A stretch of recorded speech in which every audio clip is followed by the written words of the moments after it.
So this is the stock Indian rocker pin, and after a while that's the movement in it, which then transfers all the way down and impacts on the wear of everything else. So that's been replaced on mine with a arrow pin, and that's the arrow pin, which is the replacement. And this has got 22,000 kilometres on it. That one has. This one, yeah.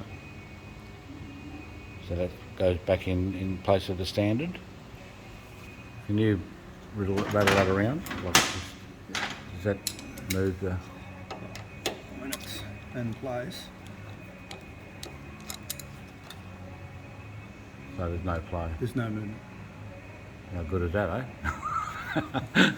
So I've hear that there's And it retains the circle. there's been a number of Indians up here that have had that done, and everybody raves about them. So now mine's sorted. Number 69. Number 69. So everybody should get it done. There you go.